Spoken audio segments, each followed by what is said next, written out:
సంవత్సరాల తరబడి ఎన్ని మందులు వాడినా మీ మోకాల నొప్పులు తగ్గట్లేదా? ప్రాణ పెయిన్ క్లినిక్ లో అత్యాధునిక చికిత్స. నేటి సమాజంలో మానవత్వాలు నానాటికి దిగజారిపోతున్నాయి. ఎవరికేమైతే మనకెందుకులే అనుకునే మనుషులేని మనసుల మధ్య మనం బతుకుతున్నాం. నోరు లేని మూగ జీవాలు, పక్షులు మరణించినప్పుడు సాటి జీవుల కలేబరాల వద్దకు వెళ్లి సానుభూతి చూపిస్తాయి. కనీసం వాటికున్న జాలి, మమకారం మనకు లేకపోవడం సిగ్గుచేటు. సొంతోళ్లు చనిపోతేనే శవాన్ని పక్కన పెట్టుకొని ఆస్తి పంపకాలు, రాజకీయాలు చేసే రోజులివి. అలాంటిది ఎవరికో ఏదో అయితే పట్టించుకుంటామా? అసలే పట్టించుకోమనడానికి ఈ వీడియోనే నిదర్శనం. दूध हालांकि बह भी चुका है, लोग फुल मजे उठाते हुए दूध के.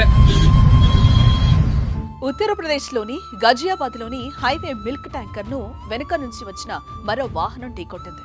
ఈ ప్రమాదంలో ట్యాంకర్ డ్రైవర్ అక్కడికక్కడే మృతి చెందాడు. అయితే స్థానికులు మానవత్వాన్ని మరిచారు. వారి కళ్ల ముందే మృతదేహం ఉన్నా తమకు పట్టనట్లుగా వ్యవహరించారు.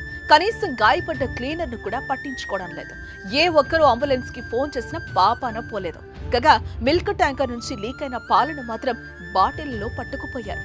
ప్రాణం కన్నా పాలే మిన్నా అన్నట్లు కనిపించిన ఈ దారుణ ఘటన సామాజిక మాధ్యమాల్లో వైరల్ గా మారింది. ఈ ఘటనపై స్థానికులు వ్యవహరించిన తీరు పట్ల సోషల్ మీడియాలో పెద్ద ఎత్తున విమర్శలు వస్తున్నాయి. మానవత్వం మరిచారంటూ తీవ్ర విమర్శలు గుప్పిస్తున్నారు. రేపటి రోజున ఆ పరిస్థితిలో మీకు తెలిసిన వారున్నా ఇలానే చేస్తారా అంటూ కొందరు ఆగ్రహం వ్యక్తం చేస్తున్నారు.